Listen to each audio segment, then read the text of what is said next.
Assalamualaikum warahmatullahi wabarakatuh. Kembali lagi di channel Radio Horor. Untuk kisah kali ini ada sebuah cerita dari tulisannya Pijar Horor. Sebuah kisah yang berjudul Perkampungan Gaib di Gunung Salak. Sebelum kita lanjut ke ceritanya, tekan dulu tombol like video ini dan jangan lupa tekan juga tombol subscribe channel ini. Nyalakan juga lonceng notifikasinya agar tidak ketinggalan cerita-cerita lainnya. Dan seperti apa untuk kisah kali ini? Langsung saja kita masuk ke ceritanya.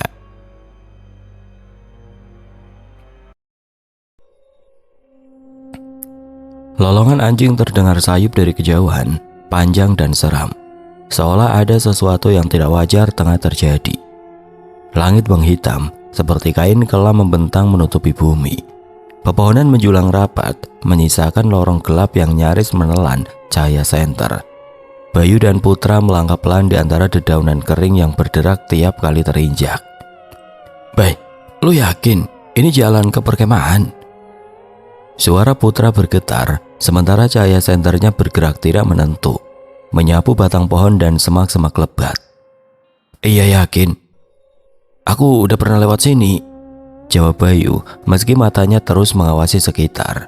Senternya menyusuri tanah, ranting, lalu cepat menoleh ke kanan saat dedaunan seperti bergerak sendiri. "Serem banget bro, mending cari jalan lain yuk, gak enak rasanya." "Udah jangan jadi cowok penakut," gerutu Bayu. Ia menyodorkan senternya ke wajah Putra yang tampak pucat. "Lagian siapa suruh malam-malam boker?" Putra mendengus. "Lah emang bisa ditahan, namanya juga panggilan alam." Langkah mereka terus menembus hutan. Tidak ada cahaya lain selain dua senter kecil di tangan, sunyi mencekam, hanya dipecah oleh suara gesekan kaki mereka dan dedaunan kering yang patah. Sesekali suara burung hantu bersautan dari kejauhan, lalu lolongan anjing kembali terdengar, lebih dekat, lebih panjang, seperti meratap. Putra menoleh cepat. "Bay, suara itu makin dekat kan?" Bayu tidak menjawab, tapi ia mempercepat langkahnya. Krek. Suara ranting patah terdengar dari arah belakang, seperti diinjak oleh sesuatu atau seseorang. "Bro, lu denger gak?" bisik Bayu sambil menghentikan langkah. Matanya liar menyapu sekeliling. Kayak ada yang jalan di belakang kita." Putra hanya diam. Nafasnya mulai tidak teratur dan kemudian lolongan anjing kembali terdengar. Kini lebih dekat, lebih panjang, seolah makhluk yang melonglong itu kini hanya berjarak beberapa langkah dari mereka. Sebuah suara berat seperti nafas dalam dan panjang terdengar dari belakang. Putra menoleh cepat. "Bro, lu dengar? Itu suara nafas, deket banget." "Udah diam, jalan aja, jangan banyak nanya." Potong Bayu tegang. Ia menggenggam senter lebih erat. Keringat dingin mengalir di pelipisnya meski suhu hutan begitu dingin. Mereka terus melangkah, menyusuri jalan tanah yang nyaris tidak terlihat. Bayangan pepohonan bergerak seolah mengawasi. Suara daun kering di bawah sepatu membuat segalanya semakin mencekam. Sudah hampir 1 jam mereka berjalan, namun arah terasa aneh. Seperti terus berputar. Bayu berhenti sejenak mengamati sekeliling. "Gua merasa kalau kita balik lagi ke tempat yang sama," gumamnya pelan. Putra mengangguk. "Tadi kita juga lewatin pohon besar yang itu kan?" Bayu menghela nafas, cemas mulai memenuhi dadanya. Ada yang tidak beres. Malam itu seharusnya mereka beristirahat di tenda. Bayu dan Putra adalah 2 dari 5 pendaki yang tengah melakukan perjalanan ke Gunung Salak. Sesaat setelah tenda didirikan di pertengahan hutan, Bayu merasakan mules hebat. "Bro, temenin gua ke belakang ya, gak tahan." Putra yang awalnya enggan akhirnya ikut juga. Dan sejak saat itu mereka belum kembali dan kini jalan pulang tidak lagi jelas. Bahkan waktu pun terasa beku.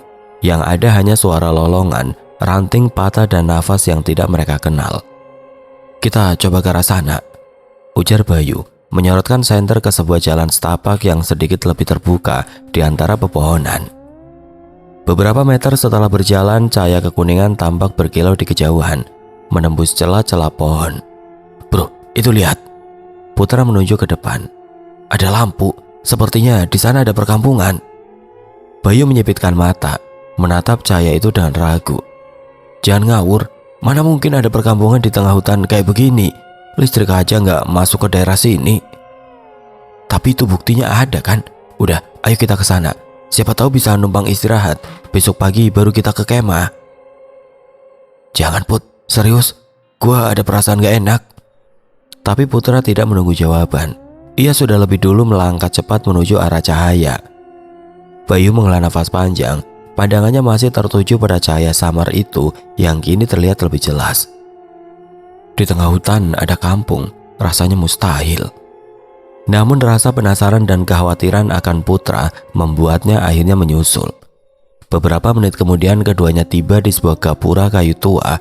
Catnya memudar, papan namanya nyaris tidak terbaca, tertutup lumpur dan lumut. Namun satu tulisan masih tampak jelas. Desa Singoasri. Betul kan? Ini kampung, baik? Seru Putra dengan wajah lega. Gue bilang juga apa? Bayu mengangguk pelan, tapi wajahnya tetap tegang. Iya, cuma ada yang aneh. Aneh gimana? Putra menoleh cepat. Bayu menunjuk ke sekeliling. Ini udah jam 12 malam. Ucapnya pelan sambil melihat arlojinya. Tapi lihat, anak-anak lari-lari, ibu-ibu bawa belanjaan, suara obrolan di mana-mana, kayak pagi hari. Putra ikut memperhatikan. Lampu-lampu rumah menyala terang, asap mengepul dari dapur-dapur. Aroma kayu bakar tercium jelas, tapi tidak ada satupun wajah yang menoleh ke arah mereka. Tidak ada yang menyapa. Warga desa itu hanya terus beraktivitas dengan ekspresi datar, mata kosong. Bayu merasakan bulu kuduknya berdiri. Put, kita kayaknya nggak seharusnya di sini. Udah, nggak usah banyak pikir, mending kita langsung ke sana, kata Putra sambil menarik tangan Bayu.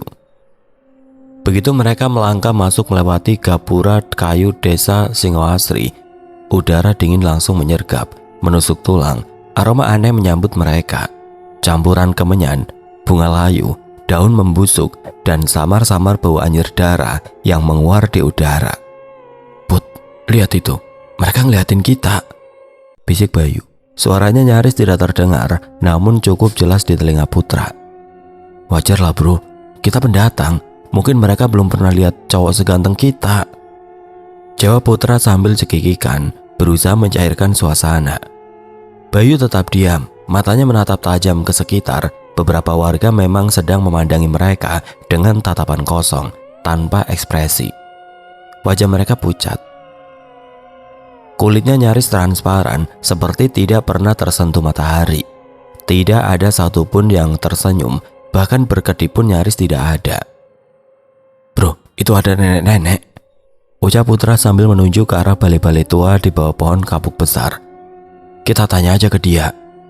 Ia langsung melangkah mendekat. Di sana seorang perempuan tua duduk bersila, sibuk melinting daun sirih. Bibirnya merah pekat, kemungkinan karena sirih yang baru saja dikunyahnya. Permisi nek, sapa Putra dengan nada sopan. Perempuan itu menoleh sekilas, hanya sesaat, lalu kembali menunduk, melanjutkan pekerjaannya.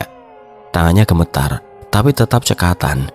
Ia tidak mengucapkan sepatah kata pun. Nek, kami mau tanya, rumah kepala desa di mana ya? Kami pendaki, tersesat di hutan, lanjut Putra mencoba ramah. Tidak ada jawaban, hanya suara daun sirih yang dilinting pelan dan bunyi gemertak dari kunyahan mulutnya. Bayu memperhatikan bibir nenek itu merah menyala, seperti luka yang belum kering. Kok dia diam saja? Jangan-jangan dia bisu atau tuli, bisik Putra pelan, nyaris seperti gumaman. Bayu menoleh. Nggak tahu, tapi gue merasa ada yang nggak beres di sini. Suasananya aneh. Putra mengangguk. Kali ini ia tidak bercanda. Ya udah, kita pergi saja. Mereka berdua berbalik, hendak meninggalkan balai-balai itu. Namun tiba-tiba, tunggu. Sebuah suara laki-laki terdengar dari belakang mereka. Dalam, berat, seolah muncul entah dari mana. Mereka sontak berhenti dan menoleh bersamaan. Perkenalkan, saya Karno, kepala desa Singoasri, ujar pria itu sambil mengulurkan tangan. Bayu menyambutnya cepat. Alhamdulillah, akhirnya ketemu orang di sini. Kita bisa selamat, Put. Pak Karno mengerutkan alis. Selamat? Maksudnya? Bayu segera menjelaskan. Begini Pak, kami berlima mendaki Gunung Salak. Tapi tadi sore kami baru sampai di tengah hutan. Jadi memutuskan buat istirahat. Nah, teman saya ini, ia menunjuk Putra, mendadak sakit perut. Akhirnya kami jalan ke dalam dan malah nyasar. Pak Karno tertawa ringan. Tawa yang terdengar agak datar. Begitu rupanya. Putra cemberut. Dasar lu bro, malu-maluin aja. Sudahlah, ujar Pak Karno sambil tersenyum. Kalian bisa istirahat di rumah saya saja. Kebetulan saya tinggal sendirian. Bayu dan Putra saling pandang lalu mengangguk. Baik Pak, terima kasih banyak. Mereka berjalan mengikuti Pak Karno menyusuri jalan kecil di antara rumah-rumah desa yang sepi namun masih terang.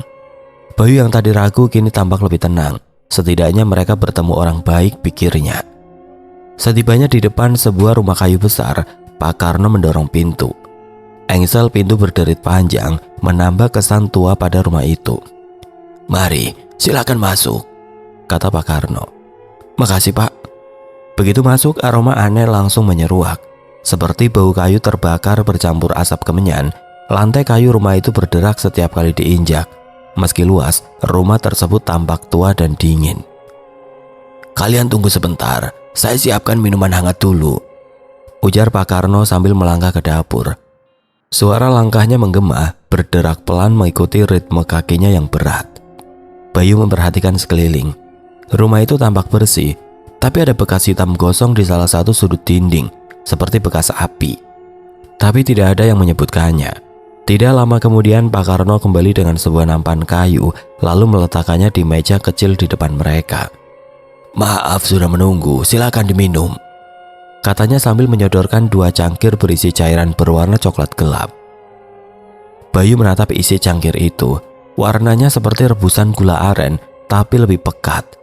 Aromanya manis, tapi ada sedikit bau menyengat di baliknya, tidak seperti jahe, lebih ketir dan asing. Ini apa Pak? Tanya Bayu ragu. Oh, cuma rebusan teh, gula aren dan sedikit jahe, jawab Pak Karno sambil tersenyum. Senyumannya lebar dan dari sela bibirnya yang menipis terlihat beberapa gigi ompong. Putra mengangkat cangkirnya. Tapi belum sempat menyesap, Bayu menahan lengannya. Aromanya aneh, bisiknya pelan, tanpa melepas pandangan dari Pak Karno yang kini duduk menatap mereka diam-diam. Kalian sudah makan? Tanya Pak Karno tiba-tiba. Matanya menatap mereka tajam dari balik cangkir yang belum ia sentuh. Belum Pak, jawab Putra agak ragu, melirik Bayu sejenak. Kebetulan tadi saya masak rendang, mau coba? Tawarnya, senyumnya melebar, memperlihatkan gigi ompong yang menghitam. Bayu cepat menggeleng. Gak usah Pak, terima kasih, ucapnya sopan sambil mengangguk singkat. Pak Karno tampak kecewa, lalu berkata, sayang sekali, padahal saya baru saja potong sapi ternak tadi sore. Putra langsung menyambar. Wah, kalau gitu saya mau Pak, kebetulan saya sudah lapar banget. Bayu menoleh tajam. Put, jangan sembarangan. Udahlah Bay, kapan lagi kita bisa makan enak begini? Di desa, daging sapi itu mewah, bisik Putra sambil menyikut lengannya pelan. Pak Karno berdiri perlahan. Kalau begitu ayo ikut saya ke dapur. Bayu menarik nafas panjang, jelas tidak nyaman. Ia berbisik ke Putra. Enggak, gua enggak mau. Namun Putra malah menarik tangan Bayu. Udah ikut aja, jangan gengsi, jangan mikir yang aneh-aneh. Tapi Put, ada yang gak beres. Tadi aja bau minumannya udah aneh. Putra membalas dengan lirih. Kamu mau kita mati kelaparan di sini? Bayu tidak menjawab, tapi langkahnya berat saat mereka mengikuti Pak Karno menuju dapur. Suara lantai kayu berderak setiap kali diinjak. Aroma gosong kini semakin kuat dan ada bau lain yang samar, seperti daging busuk yang belum sepenuhnya hilang dari udara. Silakan, kata Pak Karno sambil membuka tudung saji dari anyaman bambu. Dari balik penutup itu, tampak sepiring rendang berwarna hitam pekat. Aroma rempah memang terasa kuat, tapi tidak bisa menutupi bau lain yang menyusup perlahan, bau daging busuk yang menyengat. Di sampingnya ada semangkuk sayur berwarna merah gelap, tersaji dalam panci kecil berkarat. Nasi putih disajikan di mangkuk bambu, tapi terlihat kotor, masih bercampur kerikil kecil, seperti belum dicuci dengan benar sebelum dimasak. "Wah, kelihatannya enak, Pak. Ada sayur sop merah, nasi putih dan rendang," ujar Putra antusias sambil menatap makanan dengan mata berbinar. "Silakan dicicipi," ucap Pak Karno. "Maaf kalau rasanya kurang enak." "Baik, Pak, terima kasih. Saya tinggal sebentar ya, ada janji dengan seseorang di balai desa," lanjutnya sambil berbalik. "Oh iya, silakan, Pak." Begitu Pak Karno menghilang dari balik pintu, Putra langsung duduk, mengambil piring, menyendok nasi dan lauk dengan cepat tanpa peduli lagi sekitar. "Baik, sampai kapan lu berdiri di situ?" tanyanya sambil mengunyah. Suara makannya terdengar rakus, mulutnya penuh. Bayu tetap diam. Ia duduk perlahan tapi matanya tidak lepas dari piring-piring itu. Wajahnya ragu. "Aku gak mau makan." "Baunya aja aneh." Putra mendecak. "Aneh lagi? Itu terus yang lu bilang, Bay. Kita ini tersesat di hutan. Sekarang ada orang baik yang nolong kita. Masa masih lu curigain juga?" Ia kembali menyuap makanan. "Sumpah ini enak banget, kayak makanan restoran bintang 5. Dengan cepat Putra menyendok nasi dan lauk, lalu meletakkannya di piring Bayu.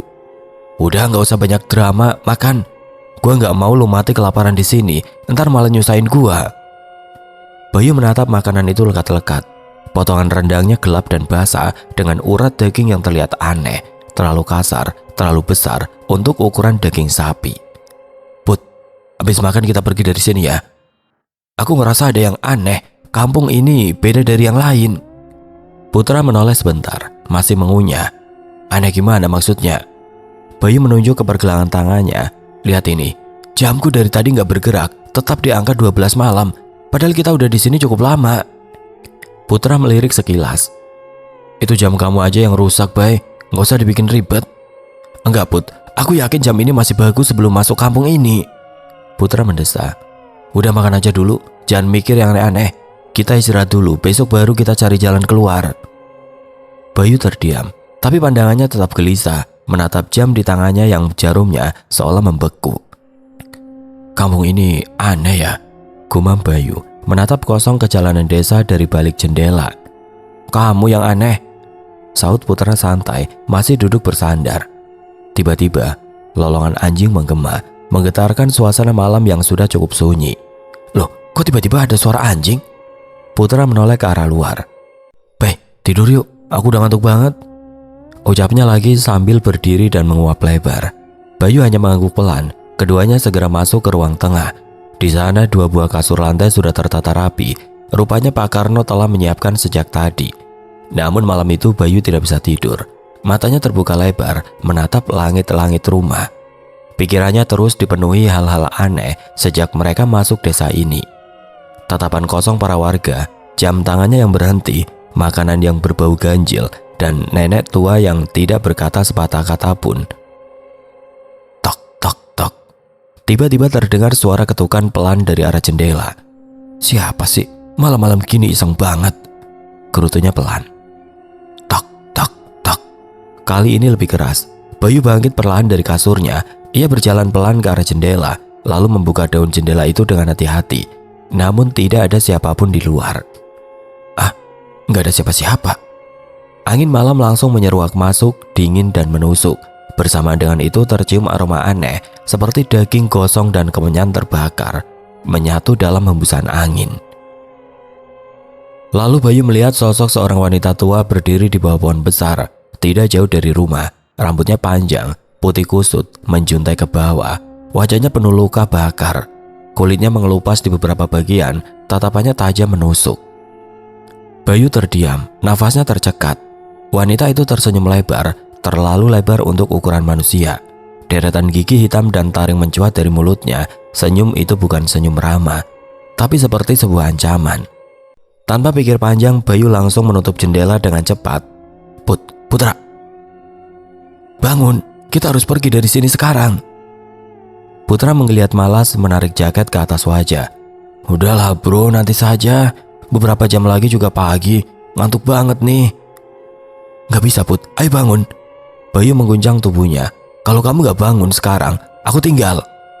Putra menggerutu, lalu duduk dengan mata yang masih berat. kamu kenapa sih? Dari tadi ribet banget. Aku gak ribet, Put. Tapi desa ini bukan desa biasa. Aku ngerasa ini bukan dunia kita. Putra menatap Bayu, alisnya terangkat. Maksudmu ini alam setan? Bayu mengangguk pelan, matanya serius. Putra malah tertawa kecil. Udahlah bro, kita hidup di zaman modern, mana mungkin ada kampung setan segala. Aku lihat nenek-nenek tadi berdiri di depan. Dia memandang ke arah jendela. Matanya, giginya, semuanya aneh. Paling-paling nenek yang tadi di balai kan, Pak Karno bilang dia agak stres karena cucunya meninggal. Enggak Put, wajahnya rusak dan dia senyum. Senyumnya ngeri banget. Putra menghela nafas. Udah baik, aku capek mau tidur lagi. Ia kembali membaringkan tubuhnya dan menutup wajah dengan jaket. Bayu tetap duduk, matanya tidak lepas dari jendela. Malam terasa semakin panjang dan jam menunjukkan pukul 12. Tidak bergerak, sama seperti desa ini. Serak, serak. Suara gesekan logam menggema dari arah kamar mandi. Bayu yang baru saja selesai buang air kecil mendadak menegang. Ia melangkah perlahan keluar. Langkahnya terhenti saat melihat Pak Karno duduk bersila di lantai dapur. Tangannya mengasah sebilah pisau kecil. Kilatan tajam logam itu berpendar terkena cahaya lampu redup. Belum tidur Pak? Tanya Bayu, mencoba tenang meski nada suaranya bergetar. Belum Mas, saut Pak Karno pelan. Masih ngasah pisau. Bayu melirik pisau itu. Gerakan Pak Karno terlihat perlahan, sabar dan penuh konsentrasi. Pisau itu tampak sangat tajam. Buat apa pisaunya Pak? Pak Karno berhenti mengasah. Ia mengangkat pisaunya, menatap bilahnya sejenak, lalu mengusap perlahan bagian tajamnya dengan ibu jari. Buat motong daging, jawabnya lirih, nyaris seperti bisikan. Bayu menelan ludah, kulit tengkuknya meremang. Daging? Tangannya gugup. Maksud Bapak daging sapi kan? Pak Karno hanya menggeleng pelan. Tatapannya kini tertuju langsung pada Bayu. Senyum kecil muncul di sudut bibirnya. Senyum yang terlalu lebar dan terlalu tenang untuk situasi seperti ini. Bayu mundur setapak, jantungnya berdetak kencang. Saya masuk dulu Pak, permisi. Tanpa menunggu respon, Bayu berbalik dan segera masuk ke ruang tengah. Nafasnya berat, dadanya naik turun. Tangannya bergetar saat ia menutup pintu. Ya Allah, aku yakin ini bukan desa biasa. Aku harus keluar dari sini, bagaimanapun caranya. Bayu membungkuk, membisikkan sesuatu ke telinga Putra sambil mengguncangnya. Put, kita harus pergi sekarang. Putra membuka mata separuh, mengerjap bingung. Ada apa sih bro? Kamu kayak orang dikejar hantu. Gak ada waktu buat jelasin. Pokoknya kita harus pergi, sekarang juga. Kalau enggak, kita bakal mati mengenaskan di sini. Bayu meraih senter yang ia letakkan di sampingnya, menyalakannya, lalu berdiri. Putra yang masih bingung buru-buru menyusul, mengenakan sepatu tanpa banyak bicara. Mereka berjalan cepat menuju pintu. Udara malam terasa makin dingin menusuk tulang, langit di luar gelap pekat tanpa bintang. Bayu sudah memegang gagang pintu saat terdengar suara dari arah dapur. Mau kemana Mas? Masih malam, bahaya keluar sekarang. Pak Karno berdiri di ambang pintu, tangannya masih memegang pisau yang tadi kini terlihat jauh lebih mengkilap. Putra berbisik cepat. Baik, dia bawa pisau. Bayu hanya menoleh sekilas. Gak apa-apa Pak, katanya sambil menarik ke lengan Putra. Kami rasa sudah cukup istirahat. Terima kasih banyak atas jamuannya. Pak Karno menunduk sedikit, namun tangannya tidak menurunkan pisau itu. Padahal saya sudah siapkan masakan daging loh. Sayang kalau keburu pergi. Gak usah repot-repot Pak, kami sudah kenyang, ucap Bayu cepat, menundukkan kepala sebagai bentuk hormat meski ia tidak bisa menyembunyikan ketegangan di suaranya. Permisi Pak. Bayu menarik pintu. Put, ayo. Putra hanya mengangguk, matanya tidak lepas dari pisau di tangan Pak Karno. Mereka melangkah cepat keluar dari rumah, menyusuri gelapnya malam, meninggalkan senyum tipis Pak Karno yang masih berdiri di ambang pintu. Pisau tergenggam erat di tangan. Bayu dan Putra mempercepat langkah. Jalan tanah yang mereka lalui kini terasa asing, seolah tidak sama seperti saat mereka datang sore tadi. Pohon-pohon di kiri kanan menjulang gelap, rantingnya bergoyang seperti melambai-lambai. Cepat Put, kita harus sampai ke jalan utama sebelum dia menyusul, ujar Bayu terengah. Putra menoleh ke belakang, rumah Pak Karno sudah tidak terlihat. Gelap menyelubungi segala arah. Baik, ini jalan yang kita lewati tadi kan? Iya, harusnya iya. Akan tetapi sesuatu terasa salah. Rumah-rumah di tepi jalan terlihat berbeda, lebih tua, temboknya retak, atapnya bolong, dan lampunya mati. Mereka melewati satu gang kecil, lalu satu lagi, tapi jalan utama tidak kunjung ditemukan. Kok gangnya makin banyak sih? Harusnya lurus saja kan? Putra berseru panik. Bayu mengarahkan senter ke depan, kabut perlahan turun, pekat dan dingin. Ini bukan kabut biasa. Langkah mereka terhenti di depan jalan bercabang menjadi 3. Semuanya tampak sama, tidak ada petunjuk, tidak ada suara. Kita harus pilih salah satu. Bayu memutar badan, tapi saat ia menoleh ke belakang, jalan yang mereka lewati tadi sudah berubah. Sekarang berdiri sebuah tembok batu tua menutup total jalan yang tadi ada. Baik, ini apa-apaan? Putra menelan ludah. Desa itu berubah tanpa suara, tanpa peringatan. Bayu menarik tangan Putra. Ambil jalan tengah. Mereka masuk ke lorong sempit di antara 2 rumah kayu tua. Langkah mereka bergema, dinding-dinding rumah di kiri kanan terlihat makin dekat, seperti merapat. Baik, aku kayak pernah lihat rumah ini tadi. Bukan perasaanmu, kita kayak muter di tempat yang sama. Tiba-tiba terdengar suara dari atas. Bayu mengangkat senter, sesosok perempuan berdiri di loteng rumah, menatap mereka dari jendela kecil. Rambutnya panjang, wajahnya pucat penuh luka, dan matanya kosong. Putra menjerit, "Ya Tuhan, siapa itu?" Sosok itu menghilang dalam sekejap. Bayu menarik Putra makin cepat. "Lari, kita harus keluar dari desa ini." Namun semakin mereka berlari, semakin jalan bercabang lagi, dan setiap belokan membawa mereka ke tempat yang mirip tapi berbeda. Di salah satu sudut mereka menemukan warung tua dengan lampu menyala. Bayu menghampiri. Pak, kami tersesat. Tolong bantu kami keluar dari desa ini." Orang tua di dalam warung hanya memandang mereka. Matanya kosong, tidak menjawab. Ia hanya menunjuk ke arah gang gelap di samping warung. Bayu dan Putra berpandangan. "Aku gak yakin, kita harus ikut arah itu." Tiba-tiba suara langkah mendekat dari arah belakang. Suara berat, gesekan seperti seseorang menyeret sesuatu di tanah. Bayu menoleh cepat. Sosok Pak Karno berdiri di ujung jalan. Pisau masih di tangannya, tubuhnya kini penuh darah dan dia tersenyum lebar. "Baik, lari." Mereka berlari ke gang gelap di samping warung. Tapi kali ini lorongnya sempit, semakin sempit, dindingnya seperti bergerak sendiri. Bayu menjerit. Senter di tangannya berkedip, lalu tiba-tiba padam. "Baik, kita nggak bisa terus begini. Aku nggak kuat." Putra terduduk, nafasnya terengah, tubuhnya gemetar. Bayu menariknya berdiri lagi. "Kita harus terus jalan. Kalau berhenti kita bisa mati." Lorong yang barusan mereka masuki tiba-tiba terbuka ke sebuah lapangan kecil dan gelap. Tanpa cahaya, hanya bulan separuh menggantung pucat di langit. Lalu terdengar langkah pelan dan terseret. "Baik, dengar gak?" Putra memicingkan mata. Bayu mengangguk perlahan. Ia mengangkat senter, mengarahkannya ke sekeliling. Cahayanya menyorot satu sosok di ujung jalan tanah. Kemudian muncul lagi satu dan satu lagi, lalu belasan lainnya. Mereka berdiri diam, warga desa, tapi tidak seperti manusia.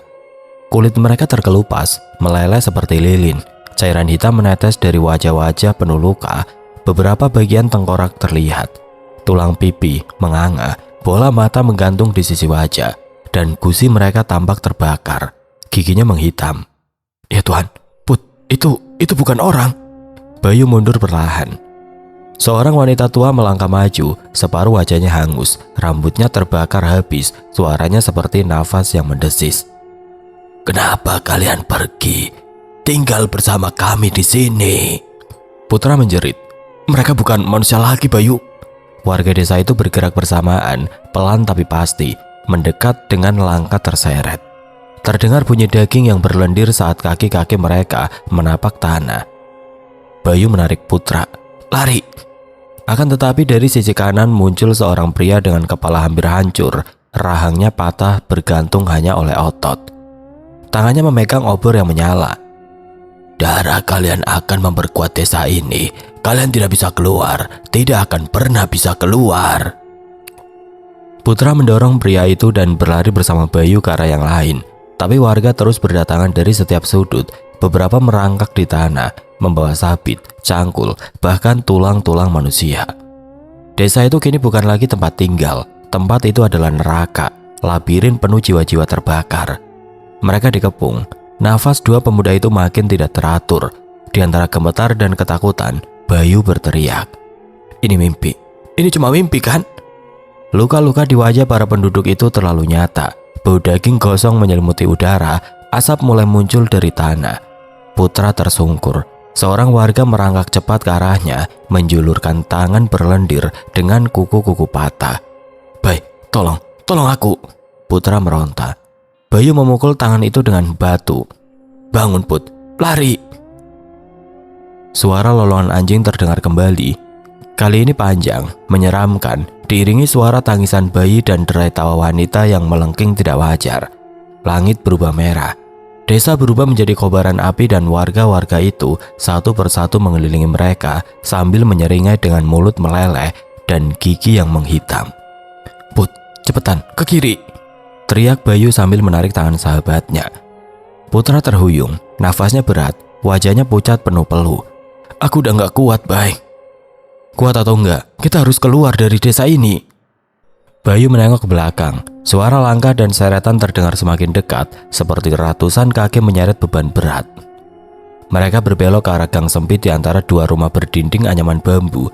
Gelap, lembab, udara makin pekat oleh aroma anyir dan bau daging hangus. Tiba-tiba, brak! Putra terjatuh. Kakinya tersandung akar kayu yang menyembul dari tanah. "Put, ayo berdiri!" Bayu berjongkok, mencoba menarik Putra bangun, tapi dari balik bayangan, sebuah tangan mencengkram bahu Putra dengan kekuatan mengerikan. "Sudah aku bilang, jangan kabur." Bayu menoleh. Pak Karno berdiri di belakang Putra. Wajahnya tidak seperti tadi malam, kulitnya kini tampak hitam terbakar. Matanya menyala merah samar, dan di tangannya, pisau kecil itu berkilat terkena cahaya bulan. Pak Karno," ucap Bayu lirih. Suara tercekat di tenggorokan. Pak Karno menunduk pelan ke arah Putra yang gemetar. "Kamu yang paling segar dari semuanya." "Lepasin, jangan sentuh aku." Putra menendang dan meronta, tapi cengkeraman Pak Karno seperti besi. "Putra!" Bayu mencoba menarik sahabatnya, tapi satu hantaman dari Pak Karno membuatnya terpental ke tembok. Punggungnya membentur keras. Bayu memekik, pandangannya berkunang-kunang. Putra terus meronta, air matanya mengalir. "Bay, tolong aku gak mau mati, Bay." Pak Karno tersenyum, mulutnya kini menganga lebar, nyaris terobek di kedua pipi. Gigi-giginya tajam, hitam dan meneteskan darah. "Tenang anak muda, sebentar lagi kau akan jadi bagian dari kami." Pisau itu terangkat, Putra menjerit histeris. "Bayu!" Terdengar suara. Lalu teriakan panjang yang terputus tiba-tiba. Bayu membuka matanya lebar-lebar, darah mengalir deras di tanah. Tubuh Putra tidak bergerak, pisau masih menancap di dadanya. Pak Karno menengadah. "Yang satu lagi, jangan khawatir, giliranmu sebentar lagi." Bayu tergelincir mundur, lututnya menghantam tanah basah, tubuhnya menggigil, nafas memburu. Matanya tidak lepas dari tubuh Putra yang tergeletak diam dengan darah mengalir dari perutnya. "Putra, bangun, ayo bangun, jangan tinggalin aku." Suaranya parau, hampir pecah. Namun tubuh Putra tidak bergerak. Mata sahabatnya terbuka kosong, menatap langit kelam tanpa nyawa. "Ya Allah Putra, jangan begitu," bisik Bayu lirih. Tangannya gemetar meraih bahu Putra. Langkah kaki terdengar, pelan, berat, menyeret tanah berdecit di antara diam. Bayu menoleh. Dari balik kabut, warga desa mulai bermunculan satu persatu. Tubuh mereka menghitam, kulit wajah mengelupas dan meleleh. Sebagian hanya tinggal tengkorak yang terbakar. Suara nafas mereka berat, kering, dan menyayat. Kenapa kalian lakukan ini?" teriak Bayu mundur perlahan. Seorang ibu berambut kusut tertawa cekikikan, matanya kosong. Di sebelahnya anak kecil dengan kepala bolong mengangkat tangan melambai pelan. Mas Bayu," suara Pak Karno muncul dari tengah kerumunan. "Kamu jangan sedih begitu." "Jangan dekati aku," Bayu berteriak. Pak Karno hanya tersenyum, matanya merah menyala. "Ini semua sudah takdir. Kamu beruntung bisa melihat dunia kami yang sebenarnya." Jeritan terdengar dari belakang, disusul lolongan anjing dan tawa panjang yang menggema dari seluruh penjuru desa. Ini bukan nyata." Bayu menutup telinga, wajahnya penuh keringat dingin. "Ini cuma mimpi, ini bukan dunia nyata." Pak Karno melangkah maju, pisaunya berlumuran darah segar. Mas Bayu, jangan takut, giliranmu sebentar lagi. Bayu berlari terseok, kakinya terantuk batu. Tangannya penuh luka lecet, nafasnya memburu, tersengal, dan wajahnya sudah dipenuhi tanah serta darah yang mengering. Ayo, tinggal sedikit lagi. Gumamnya setengah menangis. Kabut pagi mulai turun, tipis namun menusuk. Udara dingin menggigit kulit. Jalanan hutan yang tadi gelap kini perlahan mulai terlihat samar-samar, tapi cukup jelas. Itu Gapura. Bayu menatap ke depan, matanya terbelalak saat melihat gapura bambu yang mereka lewati semalam itu. Aku berhasil. Langkahnya makin cepat, tubuhnya hampir ambruk tapi ia paksakan. Keluar, aku harus keluar. Saat cahaya matahari mulai menerobos pepohonan, dua orang penjaga desa berdiri di ujung jalan. Mengenakan seragam linmas sederhana, di belakang mereka dua orang penjaga lain dan beberapa orang teman Bayu tampak berdiri. Wajah mereka tegang. Bayu! Salah satu dari mereka, Tony, berlari mendekat. Ya Tuhan, kamu kenapa? Bayu langsung jatuh berlutut, tubuhnya gemetar hebat. Putra, dia dibunuh. Apa maksudmu dibunuh? Tanya penjaga desa dengan nada panik. Pak Karno, dia bukan manusia. Mereka semua warga desa itu. Mereka bukan manusia. Wajah mereka meleleh, terbakar. Mereka membunuh putra. Semua orang terdiam. Tony memegang pundak Bayu, matanya berkaca-kaca. Tenang Bay, kamu selamat sekarang. Bayu menatap semua orang satu persatu. Wajahnya penuh luka dan ketakutan. Kita harus kembali. Kita harus cari putra. Kita harus ambil jasadnya sebelum mereka. Bay, kami udah ke desa itu tadi pagi. Di sana nggak ada siapa-siapa. Potong salah satu temannya. Apa? Bayu mengerutkan dahi. Maksud kalian, desa itu kosong, gak ada rumah, gak ada warga, cuma sisa-sisa puing kayu dan tanah terbakar. Tidak mungkin, aku semalam tidur di sana sama putra. Kami makan, kami ketemu Pak Karno, kami. Seorang penjaga lain mendekat dengan wajah pucat. Maaf mas, tapi desa yang mas maksud itu dulunya pernah ada. Akan tetapi terbakar 30 tahun lalu. Gak ada yang tinggal di sana sejak kejadian itu. Bayu menggigil, ia merasa lututnya melemas. Kamu yakin, Bay? Tanya Tony pelan. Aku lihat sendiri, putra ditusuk. Aku lihat darahnya. Aku lihat senyumnya Pak Karno. Aku lihat mata mereka yang kosong. Semua terdiam. Penjaga desa menarik nafas panjang. Kalau begitu, kalian tadi malam masuk ke desa Arwah. Bayu menggeleng pelan. Aku gak mau percaya. Bayu menunduk, air matanya jatuh. Put, maafin aku. Langit pagi mulai terang, tapi bagi Bayu, kegelapan masih menyelimuti hatinya. Bayu duduk di kursi belakang mobil patroli desa, matanya kosong menatap jalanan yang terus berganti. Widi duduk di sebelahnya, sesekali melirik khawatir. Bay, kamu mau minum dulu?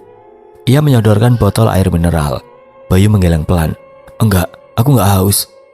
Udara dalam mobil terasa hampa. Bayu menunduk. Tangannya menggenggam ujung bajunya yang masih berlumuran tanah. Putra, seharusnya aku maksa dia dari awal. Seharusnya aku gak ninggalin dia. Bayu, kamu udah berusaha. Kamu selamat karena kamu kuat. Enggak, aku selamat karena takut. Sementara dia mati karena terlalu percaya semuanya bakal baik-baik saja. Mobil berhenti di depan rumah sederhana bercat putih. Ibunya sudah berdiri di depan pagar, mata sembab, wajah panik. Begitu pintu mobil terbuka, Bayu turun, tapi langkahnya berat. Bayu, sang ibu langsung memeluknya. Ya Allah, kamu kemana saja? Ibu udah cari kemana-mana. Bayu tidak menjawab, ia hanya berdiri kaku di pelukan ibunya. Ada putra, Bu? Tanya lirih. Ibunya menggeleng. Putra belum pulang, ibunya juga nyariin. Bayu memejamkan mata, air matanya menetes. Putra nggak akan pulang, Bu. Ibunya terdiam, memandang Bayu dalam. Maksud kamu apa? Bayu hanya menggeleng lagi, menahan tangis yang makin sesak. Sejak saat itu Bayu menjadi orang yang sering menyendiri. Ia jarang keluar rumah, tidak lagi bermain gitar seperti dulu. Bahkan untuk bicara dengan ibunya pun mulai sulit. Bay, makan dulu nak, ucap ibunya dari balik pintu. Tidak ada jawaban. Pintu kamar tidak pernah dikunci, tapi ibunya tahu, memaksa hanya membuat Bayu makin tenggelam. Di dalam kamar, Bayu duduk di pojok ruangan. Foto dirinya bersama Putra masih tergantung di dinding. Tangannya menggenggam jam tangan yang mereka temukan di kampung itu. Jarumnya tetap di posisi jam 12. "Aku janji, Put, aku gak akan lupakan kamu," bisiknya lirih.